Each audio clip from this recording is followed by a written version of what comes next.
This is a presentation of BSRN, Box Studios Radio Network.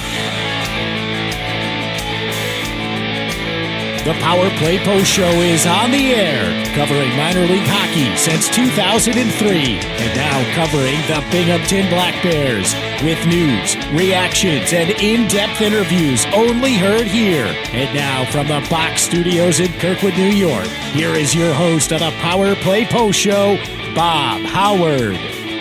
And hello, everybody. Welcome to another edition of the Power Play Post Show. This is the show for January 4th, 2026. This is season 15, episode number 34, and this is episode number 548 in the long-running podcast that is the Power Play Post Show. Hello, everyone. I am Bob Howard. She is Taylor Welch.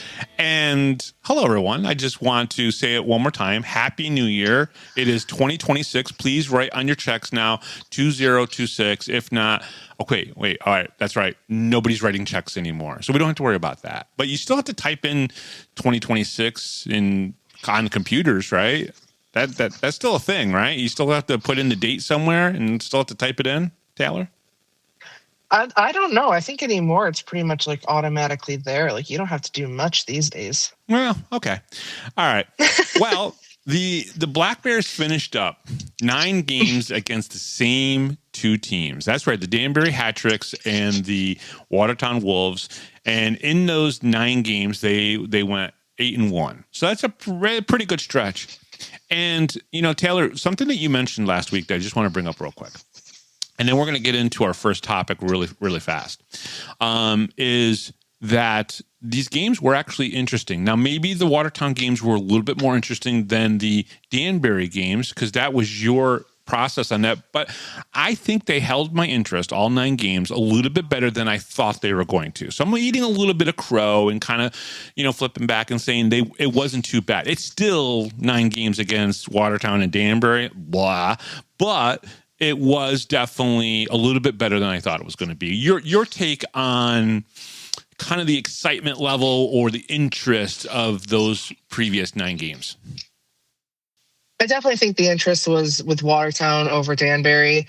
Watertown has a way of kind of making the Black Bears work harder. Yeah. I know that a couple of the games, they were pretty high scoring, and a couple of games were pretty close, and then we even lost a game.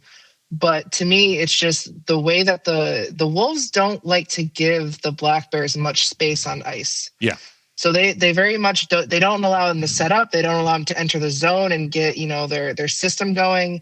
They put a lot of pressure on, and I think it creates a lot of back and forth, which I think just adds to the intensity. And for the most part, there was a couple rough hits here and there, but it wasn't anything too crazy. And even when things started to get heated up and there was a lot of bodies all together, they kind of just walked away with some, to calm down a little bit, and it didn't get too bad. I didn't feel anything like that with Danbury. I don't feel it at all with Danbury. Not one bit do I feel the intensity that Watertown brings us. And I understand, I mean, they're pretty close, as far as in the standings, Danbury right. and Watertown. But to me, Watertown's the better opponent. Yeah. What's interesting is the Danbury Hat Tricks are doing a State of the Union address, and it's kind of like a town hall that fans can ask AJ Galante questions. Now, he's openly admitted multiple times he doesn't know much about the Fed players, because when he was a general manager or, basically back in 2004, 2005, back in the days of the Danbury Trashers, the level of hockey was different. I believe they were considered a close double-A, almost like a competitor of the ECHL. So they were getting some players that could move up and play at higher levels. And he's come out and said he doesn't know. And I think what the Danbury fans are going to soon realize is that unless you're somebody like Brant Sherwood or like Jay Krupp or other guys in this league that work for the Athens Rock Lobsters, where their connections are with higher level hockey, and they know the coaches to bring in who will then reach out and network some of their buddies in D3 hockey. Even Matt Graham has brought in quality players from D3 hockey, high level. Until Danbury figures that out, that they need to bring in a coach who has that kind of relationship. AJ, a general manager, needs to start reaching out to those type of programs, those high-level programs in D3 hockey, and convince them to come to Danbury and get over the persona of the rough and tumble, hockey that is. I don't think it's going to change. And I think that's part of the reason why Danbury's games against the Black Bears maybe don't interest you that much, because there's really nothing going on. I think they're holding on a dream that Johnny Ruiz is going to come together and that Alexander Lekov is going to be the guy that is going to bring them to the promised land. And it's not going to happen. It really isn't. They're going to fight for the middle of the pack. And I think there are going to be teams like Port Huron and Binghamton and maybe even Topeka and Blue Ridge that'll be better than Danbury when it's all said and done this year.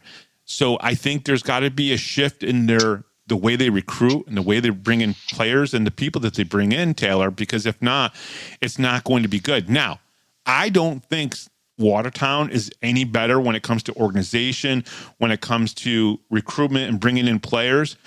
But the difference there is probably Justin Coachman has some of those players buying into what he's talking about and going out there on the ice. They do have Darian Benchik, who obviously caught the eye of Coach Sherwood at one point. And I think that somehow, for some reason, they're playing for him like they play for Matt Graham and Chris Paulin in Port Huron. And I think they've figured out Binghamton a little bit, where Danbury hasn't. It's a very interesting thing. I almost want to tune in to the AJ Galante town hall just to hear their side of things and what they want to do and what the fans are looking for. Because as you and I joked last week, Section 2, they checked out. And that's not good for Danbury. Well, no, and it seems to be a theme that's going on in Danbury is that the fans aren't staying. I heard one of the last games that they had, fans left before the third period or during the third period. Mm-hmm. And you don't see that in Watertown. The Watertown fans, they're there. They're going to stay for the whole game. You might have a couple people here and there that leave, but even when they lost, Saturday's game, their fans were still there. They were still showing up for those players. Yeah. Danbury is losing that, and it's going to hurt in the long run. Yeah, and Watertown doesn't get a lot of fans, so they can't afford to lose those fans. All right. The Power Play Post Show is available on all major podcast platforms, including Spotify, Apple Podcasts, Pocket Cast, YouTube, Amazon Music, and iHeartRadio. Just search Power Play Post Show on your favorite app, and don't forget to subscribe. Join the conversation on Facebook. Search for Power Play Post Show and become part of our community. Looking for everything Binghamton hockey? Visit binghamtonhockey.net, your go-to source for stats, history, and all things Binghamton hockey. Okay. Taylor, I'm going to kind of read through and give some thoughts on some players that maybe have been absent a little bit the last couple weeks. You can comment on this afterwards if you want to, or you can kind of leave it be. It is up to you. But I'm going to give people some thoughts and some information that I can share about basically five players. And the first one is going to be Austin Thompson. And as everybody knows, on New Year's Eve, Austin Thompson, he dressed. He was listed as the 10th forward, and then he did not play. He sat on the bench for the whole game and did not get a shift. What I can tell you right now is that Austin is not with the team. He has decided to leave the team, and I'm going to leave it at that for now. We will talk about this more in the future once the team officially says whatever they need to say about Tomer. I have a phenomenal relationship with Austin Thompson, and I support whatever decision that he makes, but I also support whatever decision that this team, the Black Bears, who have been so good to me, have given as well. People may not like the outcome of what's going to happen when it comes to Thompson, but this is a business, and fans have to realize you fall in love with these guys. I get it. I really, really do. Trust me. But sometimes they're going to leave. Your favorites are going to go. And there are situations that sometimes happen behind the scenes that people don't know about. And there are two sides to every story. And I want to make that perfectly clear. It's never as black and white as one side will tell you, and it's never black and white as another side will tell you. And of the five guys that I'm talking about here, when it comes to Austin Thompson, this is the hardest one. And I'm going to leave it at that. We obviously missed him this past weekend. I think he could have been useful on the ice for his teammates and for the team, especially on Friday when they lost the game. And I think he still would have been a good part of the process on Wednesday and Friday. But again, this is a situation that's unfolding. We'll find out more information as it comes up. And we'll go from there. Do you have anything to say about this?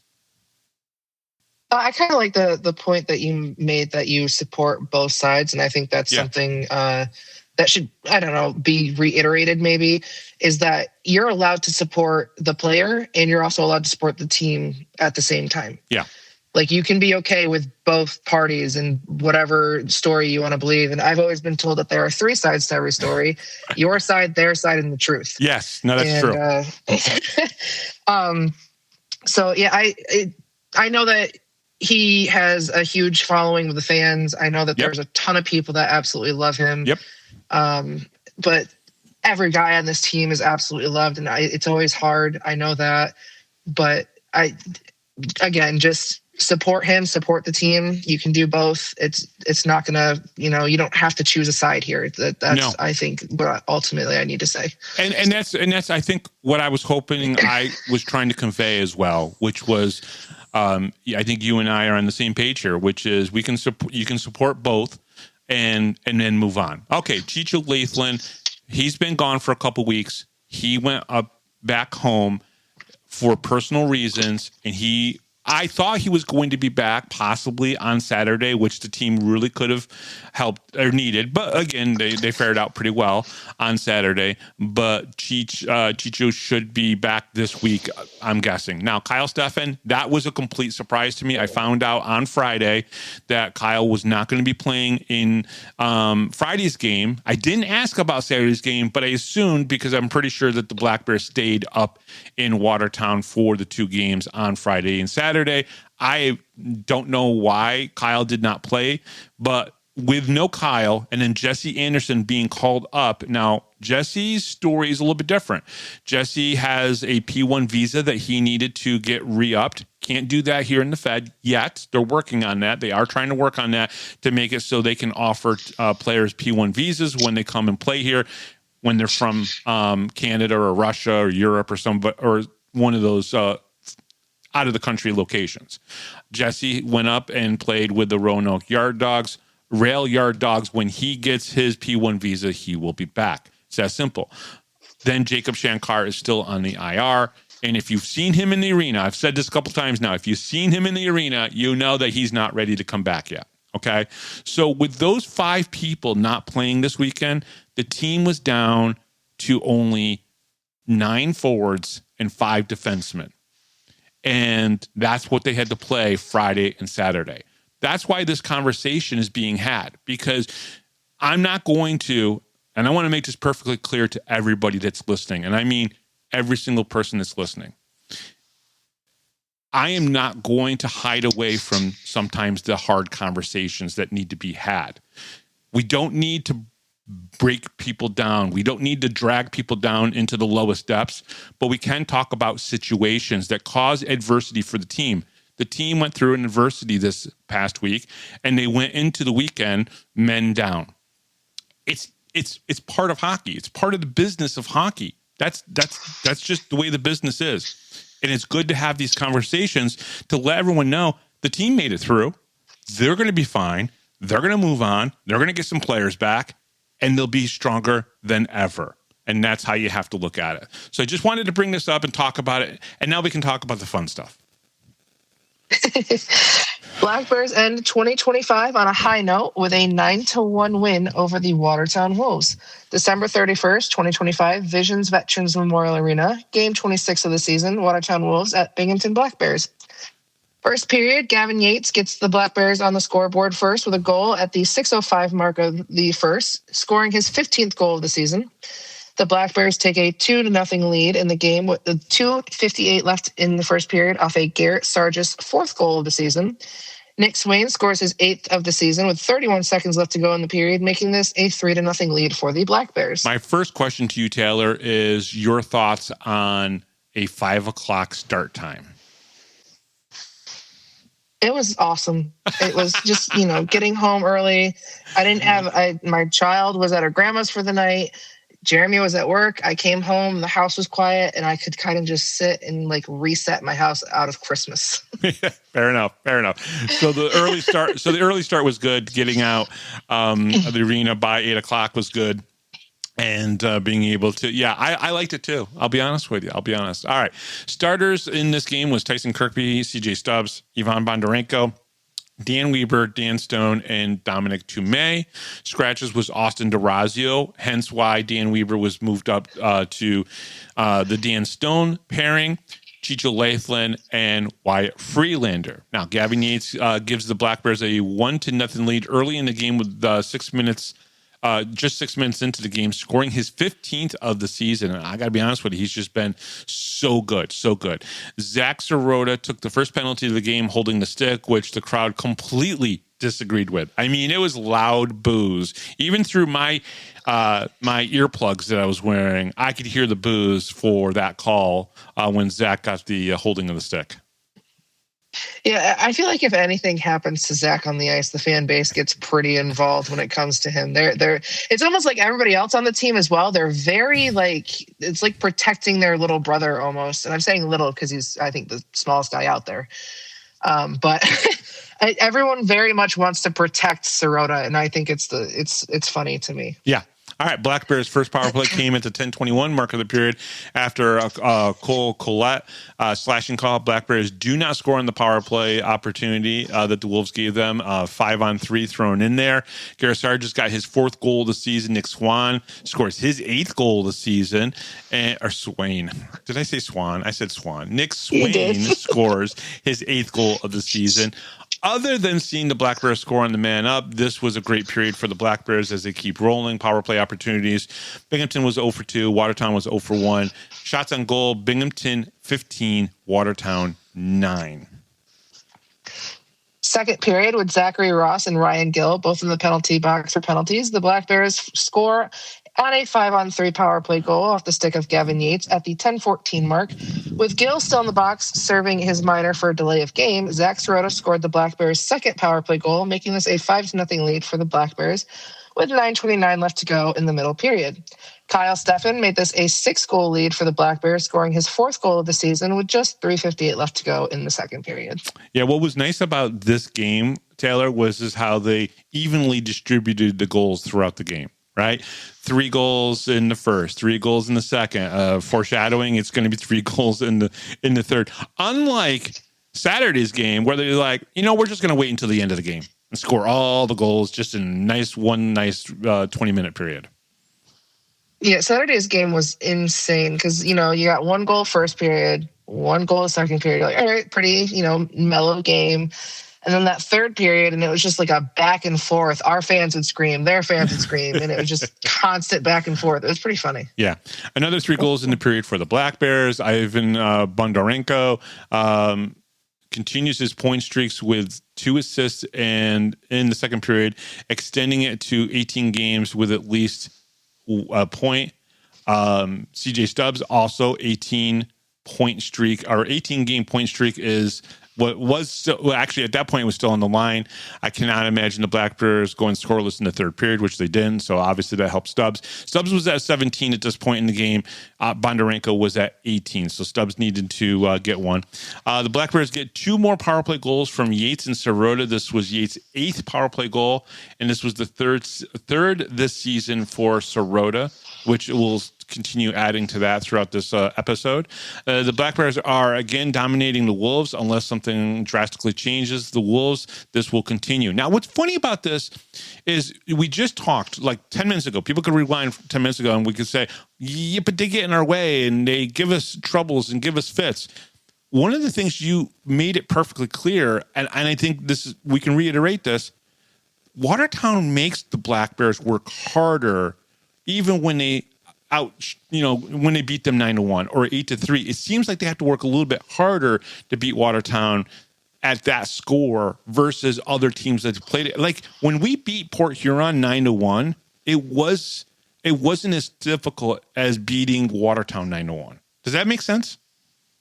Yes, 100%. And that's exactly the point that I was trying to get across, is that even though, they're still high scoring games, Watertown definitely makes them work for those goals. It's not as easy as just, they got in the zone and they set up and, they had a good goal shot in. No, they have to work so hard to get into the zone. They work hard to get set up. That's why a lot of times they're like struggling to get in the zones without being tagged by, a Wolves player, because they were very good at making sure that they had a guy on guy. Yeah. Like it was very much like you were tagged by somebody the entire game. Yeah. Power play opportunities in the second period. Binghamton was 2 for 3. Watertown didn't have an opportunity. Shots on goal, Binghamton 14, Watertown 9. Totals were 29 and 18. Let's go into the third period. The former Black Bear, Darian Benchik, broke up the shutout bid for Dominic Tomei, scoring just 48 seconds into the third period as the Black Bears struggled to get the puck out of the defensive zone. Mac Jansen scored his 20th goal of the season with 8:53 left to go in the third period, making this a 7-1 game with just 2:14 to go. Cam Cervoni scored his second goal of the season to give the Black Bears a 7-goal lead. But the Black Bears were not done scoring yet, as Nick Swain scored his second goal of the game with 1 minute to go, making this a 9-1 game and the Black Bears' 15th straight win, ending 2025. Yeah, really, really nuts how they just kept, peppering. Now, what's interesting is like, Darian Benchik, right? We talked about him a few times this season already. He has played well against the Black Bears. He's scored some goals. I would imagine he's probably got maybe 4 goals, 3 or 4 goals, maybe 5 goals against the Black Bears this year. He's been able to beat. Now, it might be because in training camp, he just was able to learn how C-Mac and Dominic Tomei play, how they set up, and was just able to kind of beat them. When you take so many shots against certain goaltenders, you learn certain tendencies, and that might help Darian here a little bit. But I think he's been the best young player that they've had on their team. Yeah, I definitely agree with that, and it's interesting to kind of watch certain players that leave Binghamton because they might not be getting enough time or certain lines that they'd probably prefer to be on, go to these different teams and just excel, because that's what it seems like these guys do when they leave Binghamton. No, it's true. All right. The Black Bears head coach, Brent Sherwood, says 3 first lines. We have 3 first lines. If the third line tonight was Gavin Yates, who had 2 goals, Kyle Steffen, who had 1 goal, and Nick Swain, who had 2 goals, there is 5 of your goals from the third line, in quotes, by the way. So how do you lose another game? Well, maybe that was foreshadowing, unfortunately, or just I jinxed the team when I wrote that. I don't know. I don't think I did. I mean, I can't imagine I have any factor in how these games actually turn out. Then your second line was Garrett Sargis with 1 goal, Zach Sirota with 1 goal, and Mac Jansen with a goal. But your first line with Bondarenko, Stubbs, still had 3 assists combined. This team is just built to win. Right now, there isn't a team that will trip them up. Well, again, this is karma coming up to bite me in the ass here. Great to see Cam Cervone get another goal. No one was more pumped than he was after that goal. The reaction of Cam Cervone when he scored the goal on New Year's Eve was pretty priceless. I was very happy for him. He's always excited when he gets a goal. Oh yeah, watching him get that goal was just like the cherry on top, because I have never seen somebody so more excited about getting a goal. And he's a very excitable person, and he has such a fun personality about it. Yep. This was the Black Bears' 15th straight win, ending 2025 with 15-game winning streak was impressive. They have now beaten the Wolves 16 straight times, and I don't know if the Wolves will beat the Black Bears again this season. Crazy that the Black Bears are now 24-2-0 and have 70 points already. The power play opportunities in the third period, Binghamton 0 for 3, Watertown 0 for 2. Shots on goal was Binghamton 20, Watertown 11. Totals were 49 for Binghamton and Watertown was 29. And Taylor, let's go through the stats here. Well, to kind of add to the Darian part, from what I just looked at, I think he's got 4 goals against Binghamton so far. That makes sense. I noticed it. It just, when I see him score against Binghamton, it just goes back in there into the library a little bit in the back of my head, and I thought it was around 3, 4, or 5. So that does make sense. He just seems. And now, how many goals does he have on the season? That I'd have to double check. You were right there, and I should have asked that ahead of time. He's got 8. So all right. So 50% of his goals have been against the Binghamton Black Bears. To me, it makes perfect sense. Yeah, it definitely.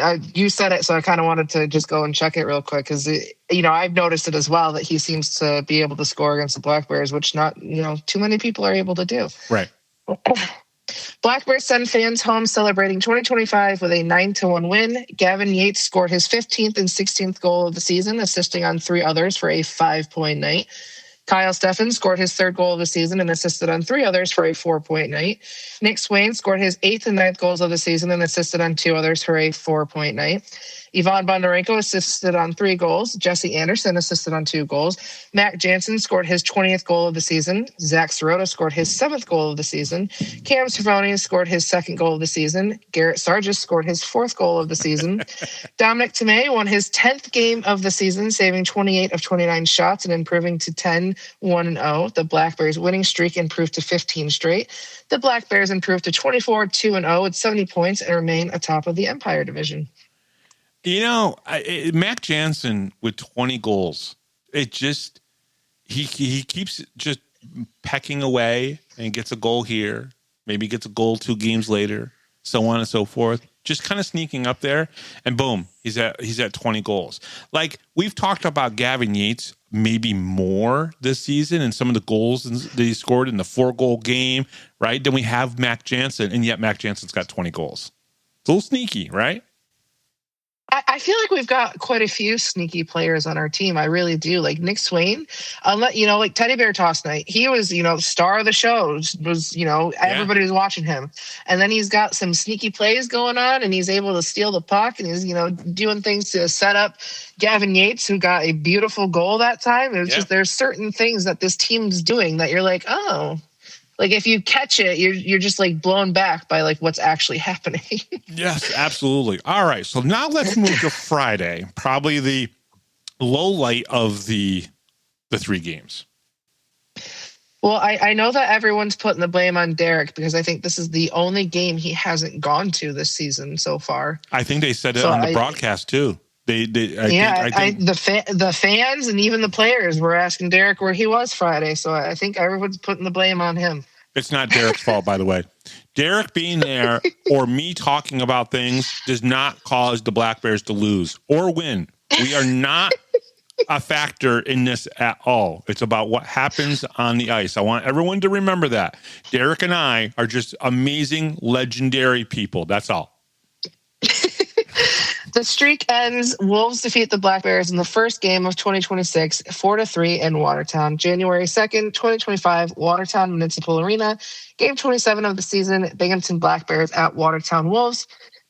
First period, the Black Bears score first in Watertown. Gavin Yates gives the visiting team the early 1-0 lead, just 6:43 into the first period. Zach Sirota scores 5-hole on Brendan Colgan on the power play, making this a 2-0 game with 37 seconds left in the period. All right. So, they start off scoring 2 goals in the first period. They're down 2 guys, right? They literally have 2 less guys that they can play in the game than the Wolves. Yet, they're up 2-0 at the end of 20 minutes. Is there anything at this point to be concerned about? No. In the game? No, I agree. I agree. What happens in the third period, I think literally kind of shocked me, but then it didn't surprise me, but it might have shocked me. And I know they're the same thing, but they're really not. Scratches in this game: Austin Thompson, Jacob Shankar, Kyle Steffen, Chicho Lathlen, and Wyatt Freelander. And don't forget, Jesse Anderson was up on loan to the Roanoke Rail Yard Dogs. Starters in this game was Ivan Bondarenko, Tyson Kirkby, CJ Stubbs, Austin DeRazio, Dan Stone, and Connor McAnanima. With Austin Thompson and Kyle Steffen out of the lineup, the Black Bears play with 9 forwards, with Emery on the line with Gavin Yates and Nick Swain. DeRazio slots back in on defense with Dan Stone, but the Black Bears will play with only 5 defensemen. As tonight or on Friday night, as Jesse Anderson was up in the SPHL in Roanoke. Okay. Austin DeRazio, Dan Stone, Dan Weaver, Scott Ramakers, and Kyle Servone was the 5th D-man that night. CJ Stubbs assisted on the first goal, extended his point streaks to 19 games. First penalty went to Darian Benchik for slashing, giving the Black Bears their first power play at the 8:04 mark. Let's see here. Connor McAnanima continues to come out and play the crease, playing the puck, acting as an extra defenseman, saving the D-man legs a little bit.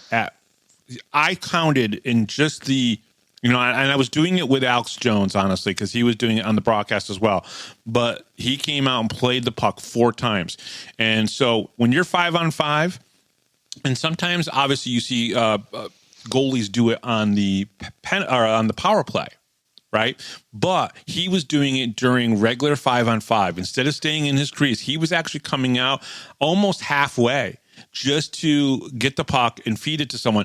And that saves the legs of your teammates in front of you. And when you're shorthanded like that, that is a great tactic. And they didn't do it with Dominic Tomei, because Dominic Tomei is not as comfortable and confident. I'm not saying that he can't be.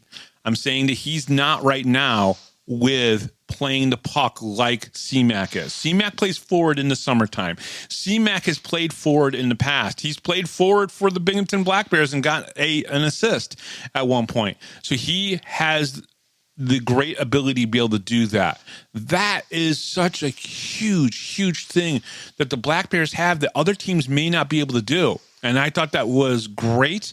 And I thought it was great by the broadcast, by Brooks Hill and Alex Jones to point that out, because you do play the game differently. When you're not fielding all 18 guys or dressing all 18 guys that you can dress, and you're dressing 16, you have to do things a little bit differently. And they did that there. The other thing you do is you short shift your defenseman. You go out there, and as soon as you can get off, you get off and then change back out again. And it keeps you rested and ready for, because you're going to play more minutes no matter what. The defensemen played more minutes, all of them did, than they normally would in a game. So you short shift it. So you're not out there for 2.5 minutes. You might be out there for 45 seconds, a minute. And then you come in and you change. So you can do that. They do that as much as they can. Now, in some situations, if Watertown was controlling the puck down in the zone and you can't change, you can't change. It's just the way it is. But normally you would. Did you notice some of those things in the game, that the Black Bears were playing a little bit differently defensively because they had to? Yeah, definitely watching McAnanima come out and play the puck more than he normally does, because he, the power plays and stuff, he definitely plays the puck during those times. But as you said, he was doing it a lot more on the 5-on-5s. And every guy who's seen McAnanima is going to tell you that he's a beast. Multiple players have said it. His own dad will say it. They're very strong skaters, and I think that's something that I wouldn't have even really thought about, as a goalie, because, they don't skate that much. Right. I understand you have to have the flexibility, the movement, but the skating fast kind of is something that I generally wouldn't think of when I'm thinking about a goalie. So they're very fast skaters. They're very good. And Connor is very confident in what he is doing. And it's part of the reason that I, brought up Tomei in my impact players from Saturday's game, because you start to see him playing the puck a little bit more and starting to kind of come out of the crease more, not nearly to the extent that McAnanima does. Right. And not as far as well. That's the confidence, the confidence thing. Nothing against Tomei. He's done phenomenal, but you're starting to see the confidence level build. And I think, part of that might have a lot to do with Connor and the way that they talk during games and stuff when they're, on intermissions and during breaks and stuff. But it's definitely something that I saw. And, there's the short shifts. It's, as you talked about, you can't get used to seeing two guys on the line. You might see Dan Stone and Dan Weber, and then you might see Cervoni with Stone, and you might see, it was very much constantly just changing. Shuffling. So you didn't want to get too comfortable. Yeah, absolutely. All right. Great save that CMAC had during this period. Hunter Hall came in out of the penalty box and took an odd man rush in on CMAC, but he was denied. If you let the Black Bears have any space on the power play, they will score. No one was covering or getting in Sirota's way when he was right in the low slot and was able to bury the puck through Colgan's 5-hole. I want to point that out. If you're going to beat the Binghamton Black Bears this year, do not let them have that low slot. They're going to beat you. Whether it's Tyson Kirkby, Zach Sirota, or anybody else that comes into the slot. I think we saw Gavin Yates score from the low slot, and we saw CJ Stubbs this weekend score from the low slot. If you're going to let a guy just plant himself there and take a pass and score, you're going to lose games against these guys. It's not that hard to look at video and see what they're doing. And they're good at it. And they don't have to be there for long. All they have to do is just kind of sneak in, take one pass, boom, gone. And you've got a guy that's sitting 4 or 5 feet away from them, just picking his nose and not understanding that you're letting Zach Sirota score that goal. And it's smart on Zach. It's smart on CJ Stubbs. It's smart on Gavin Yates. People who just have played this game long enough to know if you're going to leave the low slot that open, they're going to score every time. Pretty crazy. But power play opportunities, Binghamton 1, Zach Sirota for 3, Watertown 0 for 2, shots on goal, Binghamton 14, Watertown 14. All right, let's get to the second period. I feel like we've been talking about this game as long as we talked about the first one. Well, we haven't been able to talk about a loss in a while, so we're relishing this moment a little bit, I think. That's probably true. Second period, the Wolves get on the scoreboard with a Chase DeBari goal, 9:34 into the second period, making this a 2-1 game. While Ian McDonald was in the penalty box for tripping Gavin Yates, Zach Sirota scored his second power play goal of the game with 6:27 left to go in the period. Yeah, so Zach scores another power play goal. Leaving him open and letting him skate on the power play is just, I don't know. And I'll be honest with you, what surprises me about those 2 power play goals that Zach Sirota scored, and I'm not picking on Zach at all. Kudos for him. I mean, he keeps scoring power play goals. You're going to let him do it. Great. He's got 5 out of the 9 goals I think he's scored so far this season. Through 28 games, he scored 9 goals, and 5 of them have been on the power play. Okay, just let him. Let him be a power play leader in this league. You gotta figure out a way to stop him. And I don't know. Maybe they can't. But usually Watertown is pretty good on the penalty kill. They're usually pretty good at getting body on body. And they're leaving guys like Sirota open, which is crazy. Okay. Emerson Emery laid a big hit in the first 5 minutes of the period, which is great. That's exactly what you want Emery to do when he's in the game. Odd man rush goal for Chase DeBari, as I've stated, to score in the Black Bears. These are the opportunities you need to cash in on. And let's be honest, Taylor, probably the best play that we saw a Watertown Wolves player make in those 3 games this past week was Chase DeBari's odd man rush goal. It was pretty spectacular. Maybe not at the level of Nick Swain's, double deke that he did, but pretty darn good. Yeah, I don't disagree with you. I think there was 1 or 2 goals the 3-game series where I was like, you got to give it to the Watertown player because it was a good goal. Like there's no doubt about that. Yeah. The odd man rushes, they're always very interesting because, of course, you always want your goalie to stop it. And, like the Hunter Hall one, ecstatic, made me so happy because I'm not a big Hall fan. He's kind of that pest of the game for me. Sure. So, when you get guys like Chase DeBari that get in there and are able to do it, it's shocking, but not in like a bad way, I guess. Yeah, no, I get it. As I was saying, is Zach becoming a power play specialist with the second unit. So let me ask you that question, Taylor. Is Zach Sirota, in your opinion, becoming kind of like a little bit of a specialist on the power play? He's on the second power play unit, number 1. And do you think he's becoming more of a specialist? Yeah, I think so. I think it's kind of like, all of our lines, as you've mentioned and as Brant has said, that we have 3 first lines. On any given night, the first unit might be the ones scoring the entire night. Your first line might be the one scoring the entire night. But at the same time, on other nights, you got your second team or your second line or your third line that are really shining. And I think Zach's he's coming into his own, and it seems like, just like Nick Swain, he starts scoring and it's like he's unstoppable. Yeah. And what I love the most about Sirota is that it does not matter what is happening in the game. If he gets in there and he's getting roughed up by somebody, he skates away, he causes issues with the other team because they want nothing to do except to pummel him, basically. And he just kind of skates away and acts like nothing ever happened. And it's one of my favorite things about him and why, he's got the nickname the Rat for a reason. But it's one of those things where he's so good at getting underneath the other players. And yet they're letting him just kind of come in and score. Yeah. And he draws penalties. When he gets under their skin, I mean, he really did draw like 3 or 4 penalties in these last 3 games. And that's pretty impressive that you have a guy who's not only scoring goals, but he's also antagonizing the crap out of people. It's just a really good thing. All right.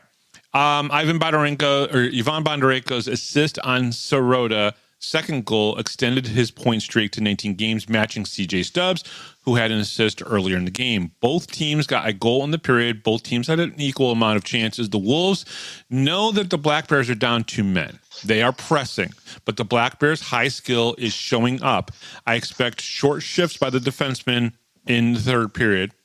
Power play opportunities, Binghamton 1 for 2, Watertown 0 for 1. Shots on goal, Binghamton 9, Watertown 9. Totals were 23 for both teams. Let's go into the third period because this is the interesting one. Third period, the Wolves pull within 1 goal with a Hunter Hall tally just 3:40 into the third period, making this a 3-2 game.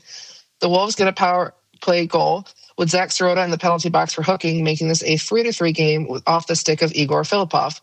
The Wolves get the go-ahead goal from Yefim Mishkin with 5:04 left to go in the period, securing the Wolves' victory and ending the Black Bears' winning streak at 15. I want to ask you about this. Were you as surprised with that third period as I think everybody who was watching the game was? Not really, just because there's not many times, like if you compare the first and second period, how many times has a team come in and matched the shots on goal with Binghamton? Not often. Yeah, so I kind of watching, Watertown kind of keep up with the shots on goal. I kind of knew that either they were going to come into the third period absolutely firing on all cylinders, or they were going to come in and just not have enough. And they managed to come in and have enough. And I think that Watertown so desperately needed this win for many reasons. One, you want to end our streak. I get that. You need the win because you haven't won against us in over a year. Another reason. And just, you've been on a losing streak now because you've been facing the same couple teams. It's hard. But I definitely think they needed that kind of, I don't know if it's a confidence booster, but they needed something. And they definitely, whatever went on in that locker room before the third period, when they came out, you could just tell that they were going to go with everything they had in that period. Mm-hmm. And that's nothing against the Black Bears. I'm not saying that the Black Bears didn't do all they could, but the Watertown Wolves, I think, just played better in the third period, and they ended up with the win. Absolutely. We can say that this third period was about the Black Bears being shorthanded, having 2 less bodies on the ice, or being behind on plays at times. But the Wolves were likely sick of losing. It's that simple. And turned up the gas to get the Black Bears into penalty trouble, which they did a little bit. Wolves only scored 1 man-up goal, but they get their second goal off of a turnover and then a third off of a rebound chance. They capitalized where they needed to, Taylor. I mean, I think that's really the big thing here. Is like they needed to actually sink pucks in the back of the net. They needed to beat CMAC. They needed to do this, not just for this game, but for the future of the Watertown Wolves this season. They needed to know we can go toe-to-toe with the Black Bears and beat them. The problem is they didn't do it 18 on 18. They did it 18 on 16. And I know, Jeff Barrett, who's the broadcaster for the Wolves, kind of said, hey, let me have my moment here because he was excited. And I said, don't forget, you guys beat the Black Bears with the Black Bears having 2 less players. But I want to say straight up, that third period for the Wolves was the best third period or the best 20 minutes I saw them play. Did they beat the Black Bears on every single play out there in the third period? No, they did not. But where it mattered and when it mattered, that's when they beat the Black Bears. And they did it there. And you have to understand the story within this game isn't that the Black Bears lost their losing streak. It's that the Wolves ended the Black Bears winning streak on them, right? Beating them. The story isn't about the Black Bears losing their 15-game winning streak. It was about the Wolves ending the winning streak against them by the Black Bears. Because if you continue to lose to the same team over and over and over again, you never will believe that when you walk into a game and get on the ice, and I know players will say this all the time, it's shift by shift and game by game, and I say it all the time as well, because it's true. You have to think that way. But when you're David and here's Goliath, and you keep walking up and Goliath keeps crushing you with his foot, right?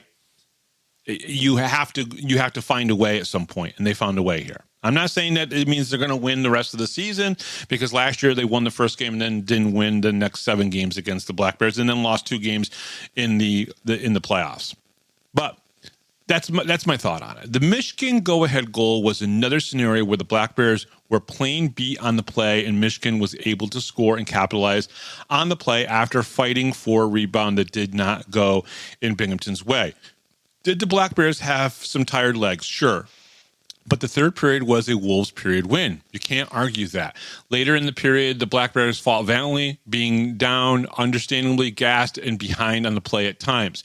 Black Bears get a late power play opportunity with Roger Power's slashing call, which Zach Sirota drew, working in front of Brendan Colgan. Again, there you go. There's exactly what me and Tyler have already been talking about.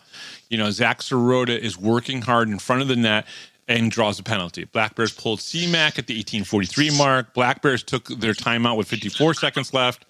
Black Bears get tagged with a high stick of the puck in the offensive zone. CMAC went back to his net. Wolves also took their timeout with 15 seconds left, which I was surprised that they did that there, Taylor. But they did. They took a timeout. It's only the third loss of the season through 27 games. No big whoop. Guys need to get a good night's sleep. Hopefully reinforcements tomorrow, which honestly didn't happen, and then start winning again. CJ Stubbs, Ivan Bondarenko do extend their point streak to 19 games. The Black Bears winning streak ends at 15. All right, here's my last point here. Considering everything, CMAC played well. One goal off the power play, one was an odd man rush, and one was a rebound you would love him to control. But he's human, and I don't blame him for this game at all. His first loss since November 1st versus the Prowlers. So 2 months of winning. Now time to start another 2 months of winning. Your thoughts on Connor's, loss here? Not necessarily his loss, but the loss in this game and Connor's performance. I think goalies definitely, they take it harder. And, we've talked to Steve before about it. And he's always said that when a goalie makes a mistake, it's noticed because you get a goal. Yeah. If a player makes a mistake, might not be as noticeable, might be nothing, could be absolutely nothing. But I don't think anybody blames CMAC. I definitely think that the Wolves, as you said, that was probably their best period we've ever seen them play. At least this season, maybe even going back to last season. I don't think I've seen them fight harder to win a game. And I don't know if you caught this, but when they took the late penalty, did you feel the sense in the arena from the fans as they basically sighed? Because, you're giving the Black Bears a power play opportunity, and I think the Wolves knew that. And you could hear it in the arena from the fans that they were so worried that this game was going to tie. And that's what I thought was going to happen. That was the old kind of thing in the third period. I was like, oh, well, if we're going on power play, there's a good chance they tie this game. And if we go into overtime, a good chance we win. That's the optimistic. Just because, that's the optimistic in you. We have, a good track record of going into Yes. overtime and shootouts and coming out on top. And if Sure. you're in a shootout, you want C-Mac in net. I wouldn't pick anybody else. We haven't seen Timmy in a shootout, but I just, Connor's the guy that I would like if we're going in a shootout. Just saying. Yeah. But, so that's definitely, I think that, with Roger Powers getting that slashing call, I think it worried the Wolves, and I think they kind of had to step it up a little bit more. And I think they did, and they were able to pull it off. And I give them kudos for that. Yeah, buckets off to them. Exactly. Yeah, it's definitely not. It's not easy to win against the Black Bears, and I think all the other teams could tell you the same thing. So kudos to them. They finally did it, and I think they truly desperately needed that win. Yeah. All right, power play opportunities in the final period. Binghamton 0 for 1, Watertown 1 for 3. Shots on goal, Binghamton 14, Watertown 9. Binghamton still outshot the Wolves totally in the game. Binghamton 37, Watertown 32, but it wasn't enough for Binghamton, who obviously was kind of have to go back and get a good night's rest and see what happened on Saturday night. But let's wrap up the details on this one. Wolves beat the Black Bears, end winning streak at 15, 4-3 in Watertown. Zach Sirota scored his 8th and 9th goals of the season. Both were on the power play, and he had a 2-point night. Gavin Yates scored his 17th goal of the season. Scott Ramekers assisted on 3 goals for a 3-point night. Both CJ Stubbs and Ivan Bondarenko extended their point streaks to 19 games, with each having an assist in the game. The Black Bears winning streak ends at 15 straight. The Black Bears are now 24-3-0 with 70 points, and despite the loss, remain atop of the Empire Division. Yeah, and 70 points, 3 wins or 3 losses in 27 games. That's unheard of. It just doesn't happen, Taylor. Yeah, this season, I keep talking about certain players and the way that their season's going for them, like CJ Stubbs and Gavin Yates. But even just the team as a whole, it's been so impressive this year. And it keeps making me laugh because, before we started this season, you and I kept talking about, can they be better? Could they be better than last season? It's going to be hard to be better than last season. And yet here they are doing what they're doing. It's just crazy. I mean, to think that they have been able to do that. All right, let's go into Saturday's game. Redemption. Black Bears take Saturday's game 8-3 with the probably craziest third period I've seen in a long time. I like it. Maybe I need to have you write these intros because that was better than what I would have come up with. Because all of that's kind of true. The third period is pretty intense, and Taylor probably has more to talk about in the third period than I do, which is kind of funny. That doesn't usually happen, but she's got to go through how many goals? 9 goals? Yeah, 8 or 9? 9. No, 9 goals. Yeah, 9. Yeah, crazy. All right. January 3rd, 2025, Watertown Municipal Arena, Game 28 of the season, Binghamton Black Bears at Watertown Wolves. First period, while CJ Stubbs was in front of the net with his stick planted firmly on the ice, Austin Durazio sent the puck over to Stubbs, who put it past the Wolves netminder Brendan Colgan for the game's first goal at the 4:16 mark of the first period.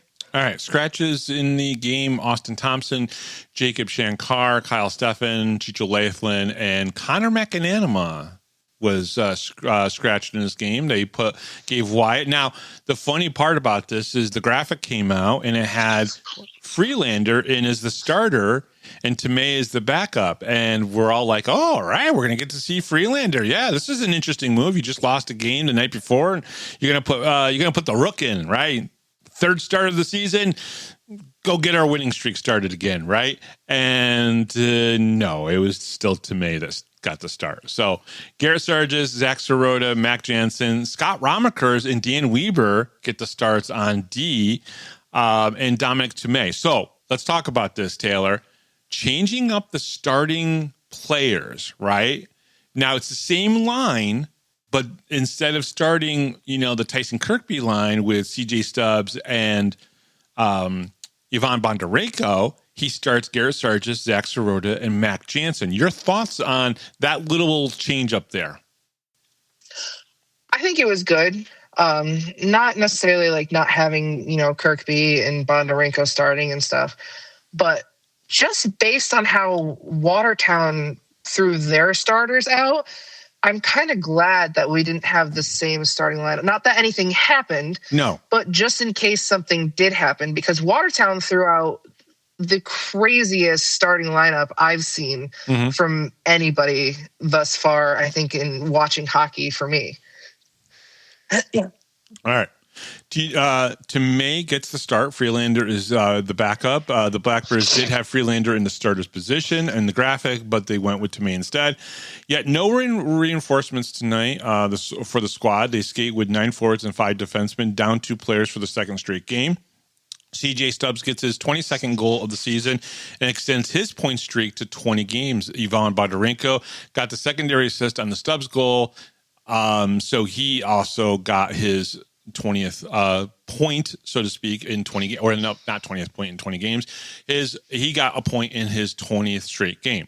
The game got a little rough after that led to a couple players from both teams going off, but only Swain for the Black Bears getting a roughing, and Zimmerman and McDonald get tagged for roughings as well, giving the Black Bears their first power play. We see a little bit of this throughout all of this game. It was a little bit more of after the whistle, some scrums, some roughings happen. Dominic Tomei had made 2 great breakaway saves, one on Chase DeBrare, who had a grade A chance around the 8:15 mark. Not the first time he's had grade A chances on the Black Bears this weekend. The Black Bears need to cash in on a few more of their chances. With the third period could be rough again. Boy, did I not know what I was thinking, because I take these notes during the game. Exactly. If the Wolves are saving up for it. Tomei had another breakaway save on Darian Benchik with 4:15 left to go in the period. Benchik just seems to have a number against the Black Bears.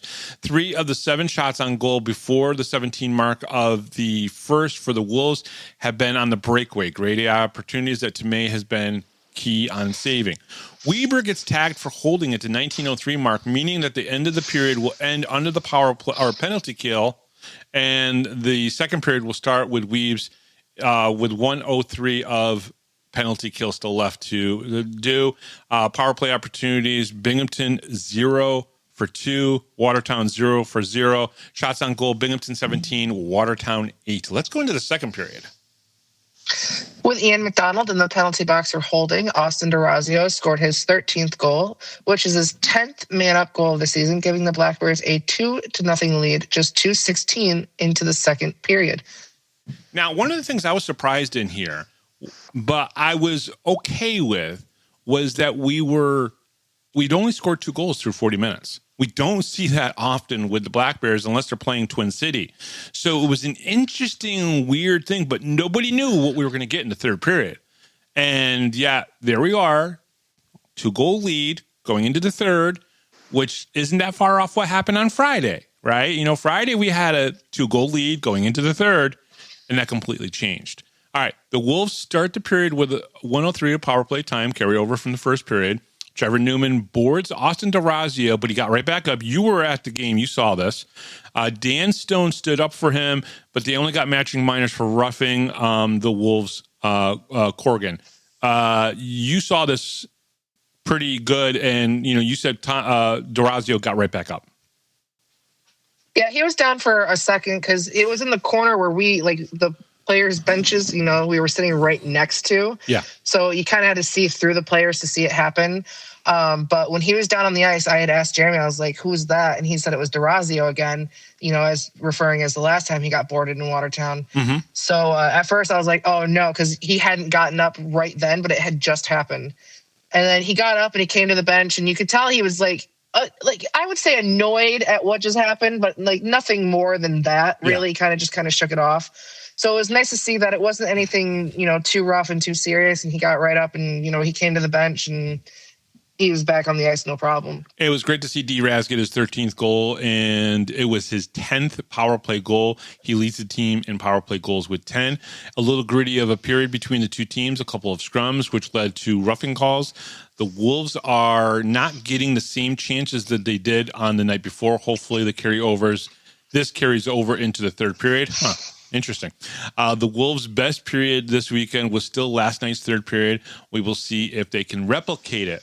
Power play opportunities: Binghamton 1 for 3 Watertown 0 for 3 shots on goal. Binghamton 11, Watertown 10. At this point, it was Binghamton 28 through 40 minutes and Watertown 18, which leads us to a period of play that I don't think I've seen in a while in a game that I've either covered or been a part of in any sense of the word.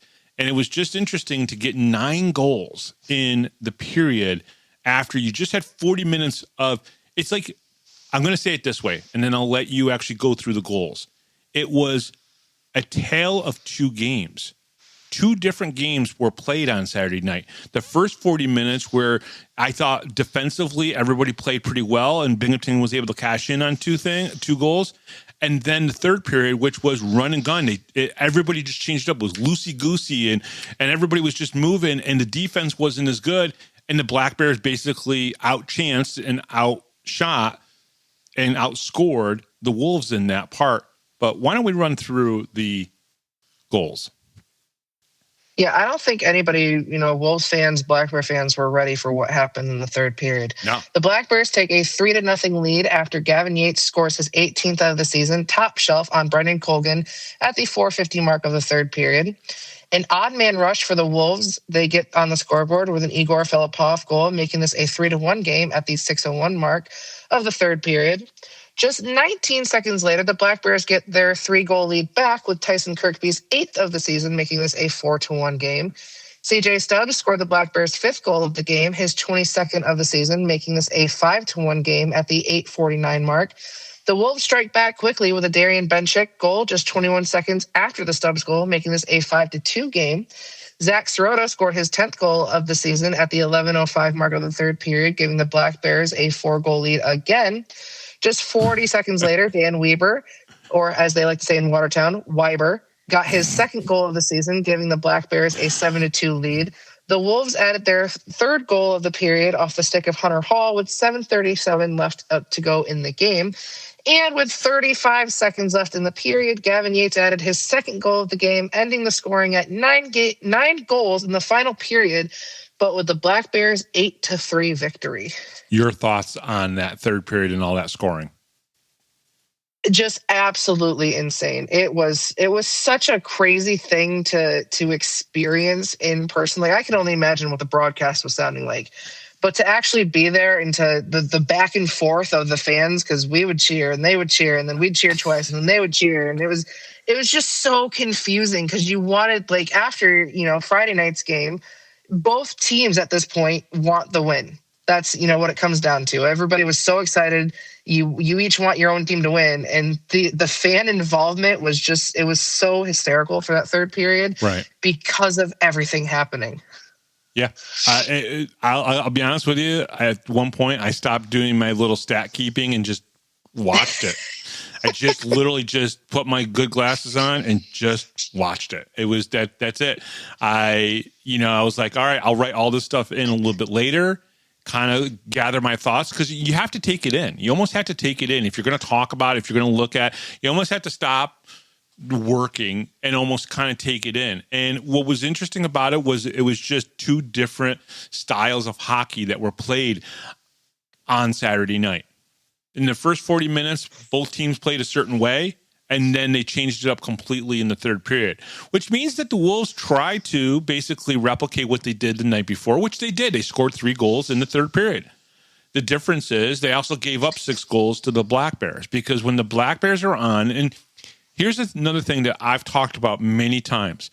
If you beat the Black Bears, Taylor, they go to work and figure out what you did well to beat them, and then they fix it. They change up the game a little bit, and they figure out a way to then go and beat you. And that's one of the things that I thought was pretty impressive, what I find is pretty impressive about the Black Bears, is that they will go and find a way to beat you.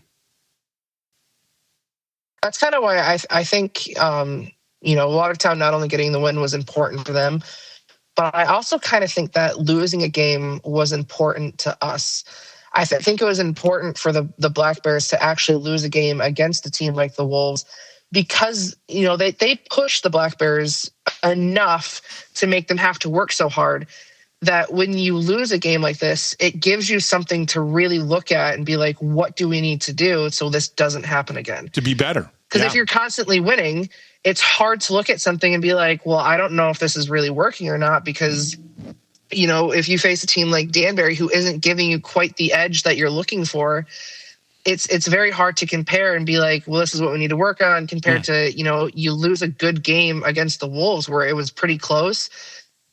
It gives you some focus on. And, as we're going to talk about going, down to Twin City, it's important. You have to kind of have, things ironed out. And now the first half of the season's gone. You need to make sure that your team is performing to the best of their ability. Yeah, you what you do is you go into the holiday break and you come back, no practice, or very little practice. You then come into the New Year's Eve situation where you get one or two practices. I don't know if they practiced on Monday. They probably had Sunday off. And then then you come in and you practice on Monday and Tuesday possibly. And then you have the game on Wednesday, practice on Thursday, play the game on Friday and Saturday. Now this upcoming week, you've got 2 or 3 full days of practice, and then you leave on Thursday. And you go down to Winston-Salem to play against the Thunderbirds, who, even though right now their record doesn't show it, they've played a little bit better in the last few weeks. And it's an important series. And that team is going to be ready for Binghamton. So losing the game almost resets you a little bit. And that's basically what you were trying to say is it resets you and makes you go, this is what we need to work on. This is what we need to overcome. This is the challenge it is now. And it's going to be different against Twin City. I probably should get fined every time I say Carolina instead of Twin City, but they're not going to get much money out of me, so it's okay. But it's a really good point. Let's get through these notes here. Mac Jansen received a pick from the linesman, which gave even more space to Filipov during the Wolves' first goal. What a third period for the Black Bears and the Wolves, 6 goals for Binghamton and 3 goals for Watertown. A great comeback for the Black Bears after losing Friday night by the score of 4-3, especially under the same circumstances. You're down 2 players. It makes a difference to be able to come back and get the win. Dominic Tomei was great in the first 2 periods, and as the game opened up in the third, made some great saves, but the odd man rushes are the reason for a lot of the goals for the Wolves. They had 5 in this 5-game stance. However, the Wolves did score 3 on their 5 shots in the third period. So, you know what? Again, defense wasn't that great, obviously, in the third period. Jake Schultz makes no sense to me at all.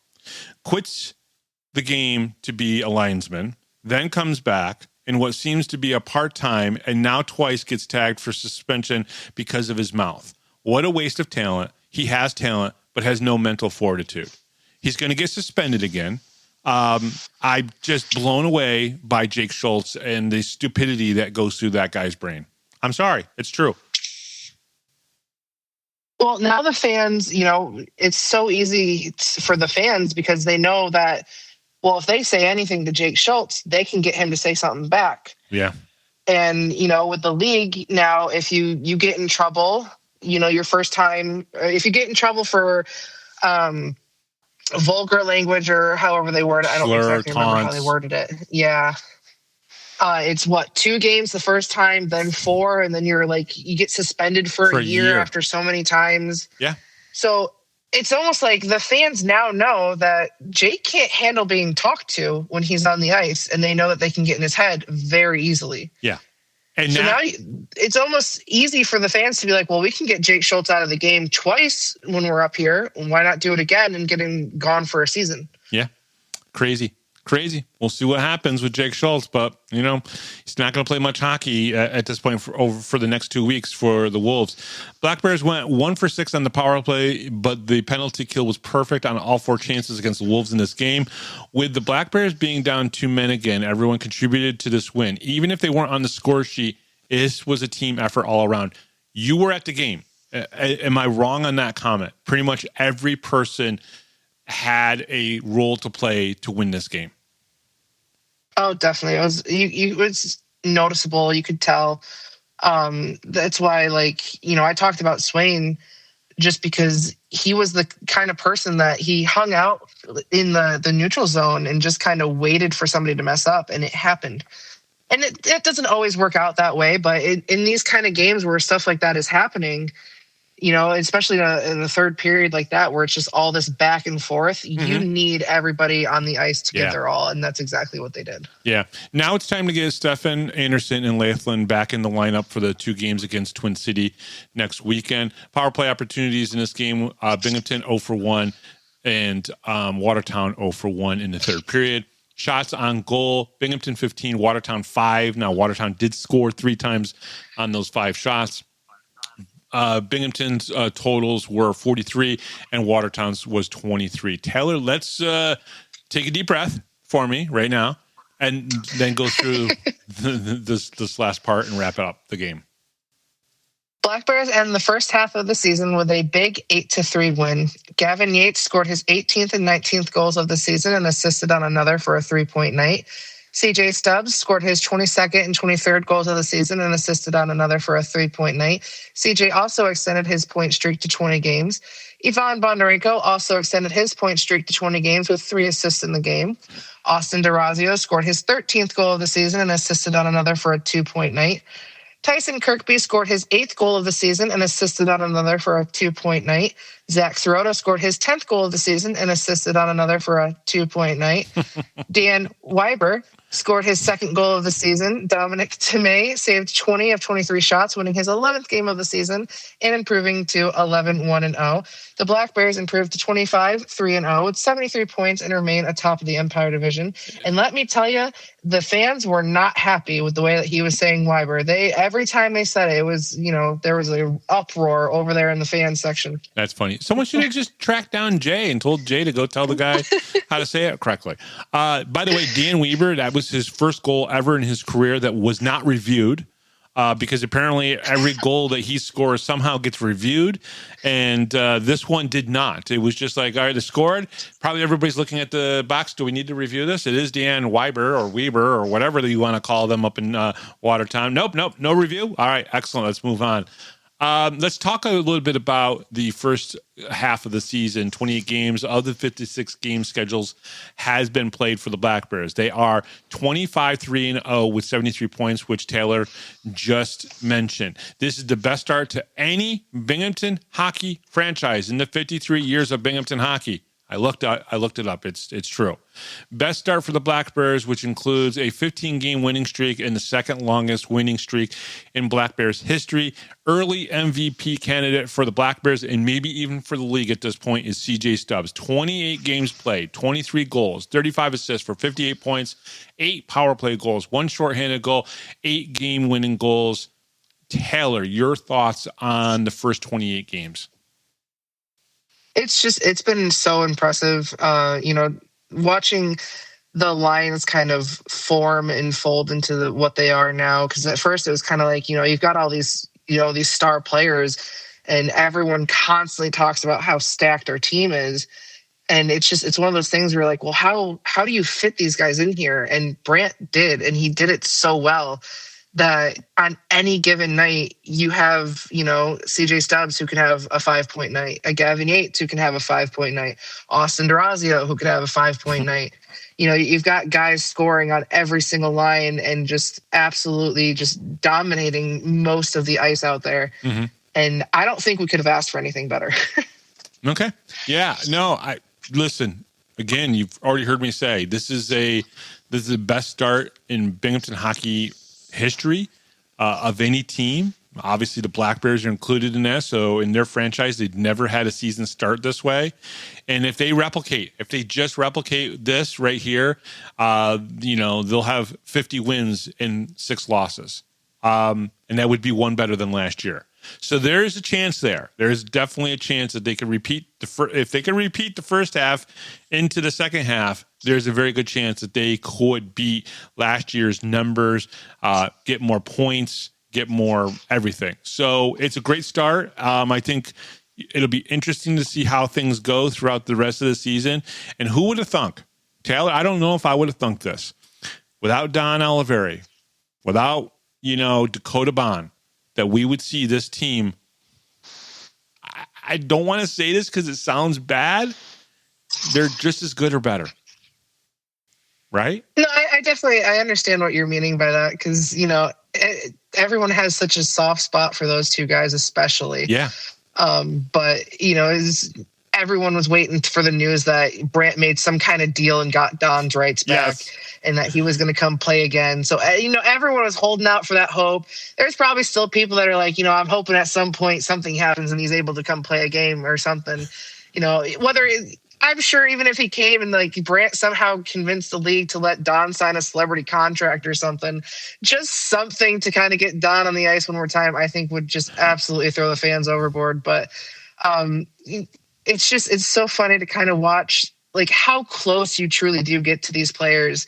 And, you're looking at this team and you're like, oh man, we're really missing these guys. But then they bring these guys in and you're like, holy cow, like they are being better than last year. And that, as you're saying, like, you don't want to say that because it sounds bad, but at the same time, it's true. Yeah.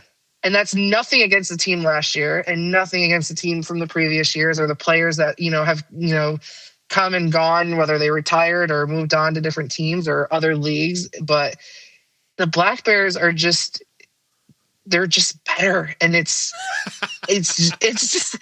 truly like, it's shocking to say because we're constantly like last season, we're like, oh, this is the best it's ever been. And then, they're coming into this season, like they're doing it. Yeah. Like they put their mind to it and that's exactly what they're doing. It's insane. It really is. They've only been to 2 overtime games this year. They've won both of them in the shootout. That's impressive. That means every single game that they are close in, they either lose outright, which is the 3 losses, or if they go into overtime, they eventually win it and they get the extra point. Last year, in the first 15 games, they went to 6 overtime games. So there's a point that you lose right there. So they're already doing better than they were last year through the first 28 games. It is very, very impressive. We'll see if they can repeat that. All right. What's coming up this upcoming weekend? The Black Bears will remain on the road next weekend. Their only southern trip this season, and it's to Winston-Salem to play Friday and Saturday night against the Twin City Thunderbirds. Twin City is 11-13-1, 33 points, and are in 4th in the Continental Division. So weird to not say Empire Division. I feel like we've been in the Empire for so long. I know.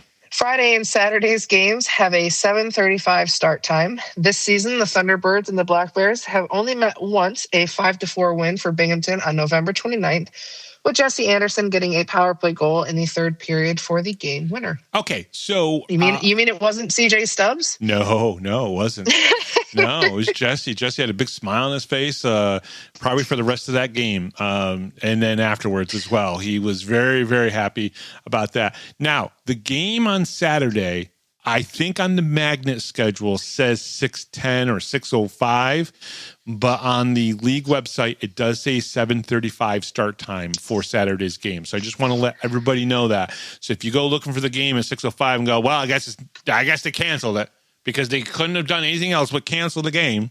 There's no way they could have changed the time of the game. I'm just not going to watch it, or I'm going to complain about it online. Please don't do that.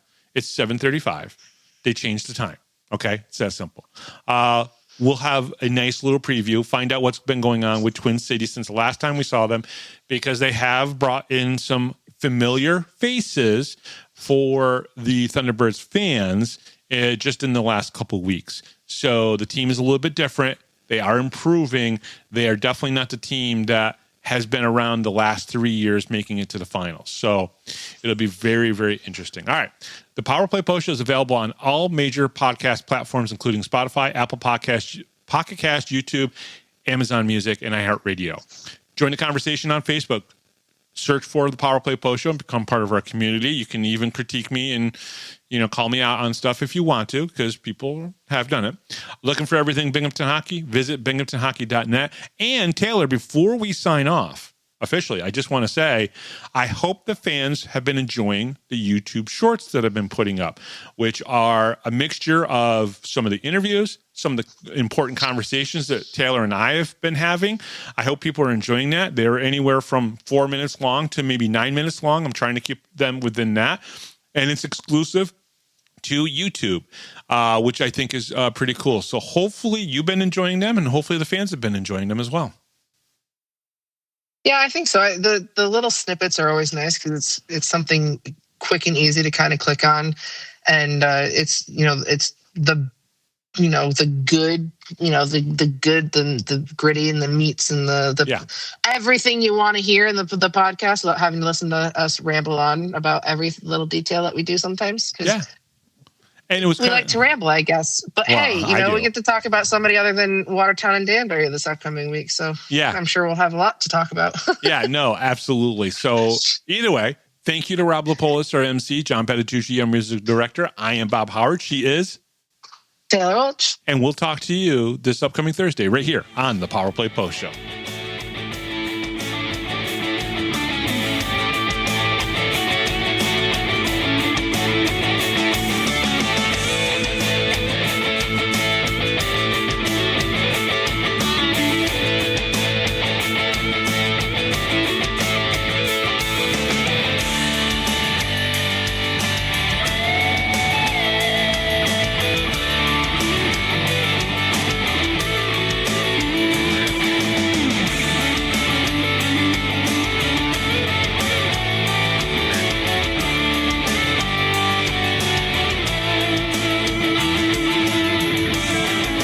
Thanks for listening to this edition of the Power Play Post Show. Be sure to tune in next week to the Box Studios Radio Network for all the latest Black Bears news and interviews from around minor league hockey. The Power Play Post Show would like to thank John Patitucci for all the music you hear on the show. You've been listening to the Power Play Post Show.